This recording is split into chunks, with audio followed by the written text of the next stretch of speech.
let me show you something. Okay, that's a cat sitting in a bed. The boy is petting the elephant. Those are people that are going on an airplane. That's a big airplane. This is a 3-year-old child describing what she sees in a series of photos. She might still have a lot to learn about this world, but she's already an expert at one very important task: to make sense of what she sees. Our society is more technologically advanced than ever. We send people to the moon, we make phones that talk to us, or customize radio stations that can play only music we like. Yet, our most advanced machines and computers still struggle at this task. So I'm here today to give you a progress report on the latest advances in our research in computer vision, one of the most frontier and potentially revolutionary technology in computer science. Yes, we have prototype cars that can drive by themselves, but without smart vision, they cannot really tell the difference between a crumbled paper bag on the road, which can be run over, and a rock that size, which should be avoided. We have made fabulous megapixel cameras, but we have not delivered sight to the blind. Drones can fly over massive land, but not enough vision technology can help us to track the changes of the rainforests. Security cameras are everywhere, but they do not alert us when a child is drowning in a swimming pool. Photos and videos are becoming an integral part of global life. They're being generated at a pace that's far beyond any human or teams of humans could hope to view. And you and I are contributing to that at this TED. Yet our most advanced software are still struggling at understanding and managing this enormous content. So in other words, collectively as a society, we're very much blind because our smartest machines are still blind. Why is this so hard, you might ask? Cameras can take pictures like this one by converting lights into a two-dimensional array of numbers known as pixels. But these are just lifeless numbers. They do not carry meaning in themselves. Just like to hear is not the same as to listen, to take pictures is not the same as to see. And by seeing, we really mean understanding. In fact, it took Mother Nature 540 million years of hard work to do this task. And much of that effort went into developing the visual processing apparatus of our brains, not the eyes themselves. So vision begins with the eyes, but it truly takes place in the brain. So for 15 years now, starting from my PhD at Caltech and then leading Stanford's Vision Lab, I've been working with my mentors, collaborators, and students to teach computers to see. Our research field is called computer vision and machine learning. It's part of the general field of artificial intelligence. So ultimately, we want to teach the machines to see just like we do, naming objects, identifying people, inferring 3D geometry of things, understanding relations, emotions, actions, and intentions. You and I weave together entire stories of people, places, and things the moment we lay our gaze on them. The first step towards this goal is to teach a computer to see objects, the building block of the visual world. In its simplest terms, imagine this teaching process as showing the computer some training images of a particular object, let's say cats, and design a model that learn from these training images. How hard can this be? After all, a cat is just a collection of shapes and colors. And this is what we did in the early days of object modeling. We tell the computer algorithm in a mathematical language that a cat has a round face, a chubby body, 2 pointy ears, and a long tail, and that look all fine. But what about this cat? It's all curled up. Now you have to add another shape and viewpoint to the object model. But what if cats are hidden? What about these silly cats? Now you get my point. Even something as simple as a household pet can present an infinite number of variations to the object model. And that's just one object. So about 8 years ago, a very simple and profound observation changed my thinking. No one tells a child how to see, especially in the early years. They learn this through real-world experiences and examples. If you consider a child's eyes as a pair of biological cameras, they take one picture about every 200 milliseconds, the average time an eye movement is made. So by age 3, a child would have seen hundreds of millions of pictures of the real world. That's a lot of training examples. So instead of focusing solely on better and better algorithms, my insight was to give the algorithms the kind of training data that a child was given through experiences in both quantity and quality. Once we know this, we knew we needed to collect a data set that has far more images than we have ever had before, perhaps thousands of times more. And together with Professor Fei-Fei Li at Princeton University, we launched the ImageNet project in 2007. Luckily, we didn't have to mount a camera on our head and wait for many years. We went to the internet, the biggest treasure trove of pictures that humans have ever created. We downloaded nearly 1 billion images and used the crowdsourcing technology like Amazon Mechanical Turk platform to help us to label these images. At its peak, ImageNet was one of the biggest employers of the Amazon Mechanical Turk workers. Together, almost 50,000 workers from 167 countries around the world helped us to clean, sort, and label nearly 1 billion candidate images. That was how much effort it took to capture even a fraction of the imageries a child's mind takes in the early developmental years. In hindsight, this idea of using big data to train computer algorithms may seem obvious now, but back in 2007, it was not so obvious. We were fairly along on this journey for quite a while. Some very friendly colleagues advised me to do something more useful for my tenure, and we were constantly struggling for research funding. Once I even joked to my graduate students that I would just reopen my dry cleaner shop to fund ImageNet. After all, that's how I funded through my college years. So we carried on.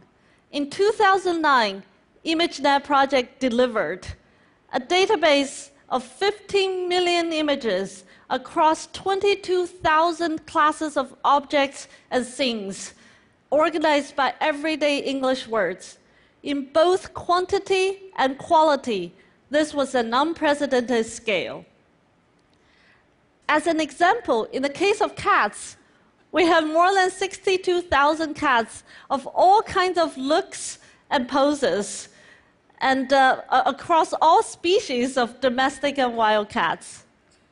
We were thrilled to have put together ImageNet, and we wanted the whole research world to benefit from it. So in a TED fashion, we opened up the entire data set to the worldwide research community for free.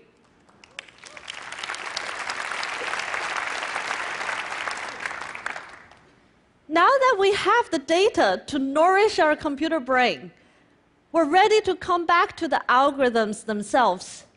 As it turned out, the wealth of information provided by ImageNet was a perfect match to a particular class of machine learning algorithms called convolutional neural network, pioneered by Kunihiko Fukushima, Jeff Hinton, and Yang LeCun back in 1970s and 80s. Just like the brain, is consisted of billions of highly connected neurons. A basic operating unit in a neural network is a neuron-like node. It takes input from other nodes and sends output to others. Moreover, these hundreds of thousands or even millions of nodes are organized in hierarchical layers, also similar to the brain. In a typical neural network we use to train our object recognition model, it has 24 million nodes, 140 million parameters, and 15 billion connections. That's an enormous model. Powered by the massive data from ImageNet and the modern CPUs and GPUs to train such a humongous model, the convolutional neural network blossomed in a way that no one expected. It became the winning architecture to generate exciting new results in object recognition. This is a computer telling us this picture contains a cat and where the cat is. Of course, there are more things than cats. So here's a computer algorithm telling us the picture contains a boy and a teddy bear, a dog, a person, and a small kite in the background. Or a picture of very busy things, like a man, a skateboard, railings, and lampposts, and so on. Sometimes, when the computer is not so confident about what it sees, we have taught it to be smart enough to give us a safe answer instead of committing too much, just like we would do. But other times, our computer algorithm is remarkable at telling us what exactly the objects are, like the make, model, year of the cars. We apply this algorithm to millions of Google Street View images across hundreds of American cities, and we have learned something really interesting. First, it confirmed our common wisdom that car prices correlate very well with household incomes. But surprisingly, car prices also correlates well with crime rates in cities or voting patterns by zip codes. So wait a minute, is that it? Has computer already matched or even surpassed human capabilities? Not so fast. So far, we have just taught the computer to see objects. This is like a small child learning to utter a few nouns. It's an incredible accomplishment, but it's only in the first step. Soon, another developmental milestone will hit, and children begin to communicate in sentences. So instead of saying, "This is a cat" in the picture, you already heard the little girl telling us, "This is a cat lying on a bed." So to teach a computer to see a picture and generate sentences, the marriage between big data and machine learning algorithm has to take another step. Now, the computer has to learn from both pictures as well as natural language sentences generated by humans. Just like the brain integrates vision and language, we developed a model that connects parts of visual scenes, like visual snippets, with words and phrases in sentences. About 4 months ago, we finally tied all this together and produced one of the first computer vision models that is capable of generating a human-like sentence when it sees a picture for the first time. Now, I'm ready to show you what the computer says when it sees the picture that the little girl saw at the beginning of this talk. A man is standing next to an elephant. A large airplane sitting on top of an airport runway. Of course, we're still working hard to improve our algorithms, and it still has a lot to learn.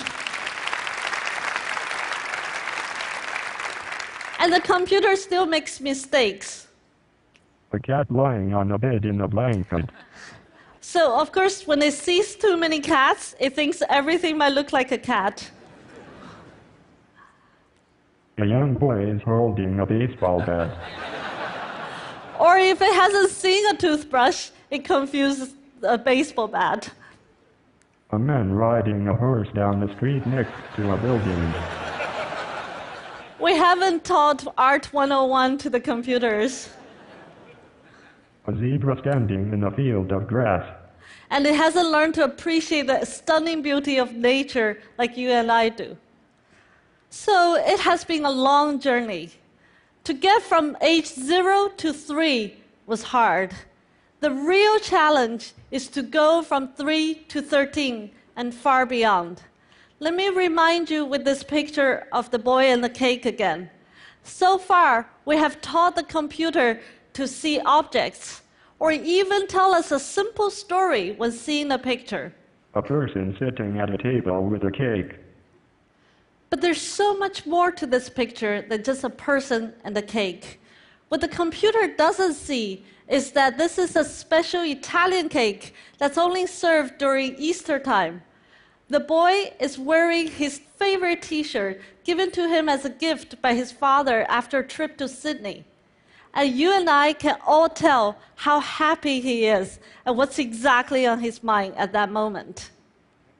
This is my son, Leo. On my quest for visual intelligence, I think of Leo constantly and the future world he will live in. When machines can see, doctors and nurses will have extra pairs of tireless eyes to help them to diagnose and take care of patients. Cars will run smarter and safer on the road. Robots, not just humans, will help us to brave the disaster zones to save the trapped and wounded. We will discover new species, better materials, and explore unseen frontiers with the help of the machines. Little by little, we're giving sights to the machines. First, we teach them to see. Then they help us to see better.